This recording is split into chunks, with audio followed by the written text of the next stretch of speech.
Sandwiched between the booming tech economies of Silicon Valley and San Francisco sits the Jackson Triangle neighborhood in Hayward, California. It's a diverse community that struggles with issues of poverty, crime, and low academic achievement. Now, it's in the middle of a transformation in the form of a $25 million grant from the federal government. This neighborhood revitalization initiative provides these wraparound services for all in the honor of student achievement. Just creating healthy neighborhoods. When you create healthy families, you have healthy neighborhoods.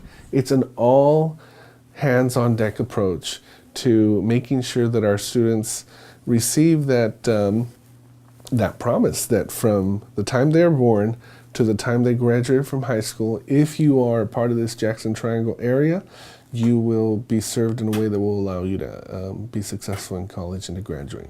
Modeled after the Harlem Children's Zone in Harlem, New York, the idea behind the grant, called the Promise Neighborhood Grant, is to significantly improve student achievement by transforming the health and well-being of the community. In this first year, we have 5 new staff members that have been added. That's significant. That's huge. 5 years from now, frankly, I would hope that we are at a place where we are what's known as a California Distinguished School. While schools are central to the Promise Neighborhood Grant, community organizations are also receiving money to serve Jackson Triangle residents.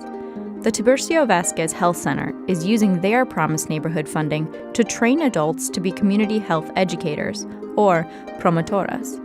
The academy holds their classes at Park Elementary School. This year we were given funding to do the Promotora Academy within the Jackson Triangle community.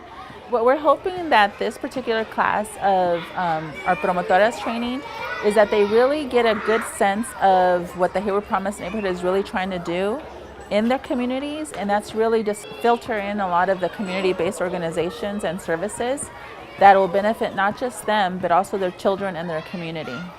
I want to be a part of this because they're giving money to the Triangle, and sometimes we don't know how to ask to use that money for important things. So we're trying to learn how to do it.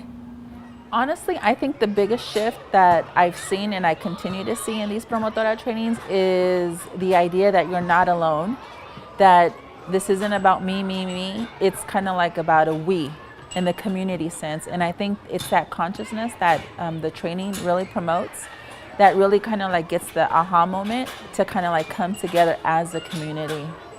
I was one of the moms that I just drop my daughter and go home. And I trying to get more involved. This is helping us not to be shy, to believe in us, that we can do a lot of things. Essentially, the idea is that if you can bring supports and services and focus your human resources and your fiscal resources around mediating the effects that poverty has on children and families, that you can then make the children's lives and progression from birth to career, have them be successful.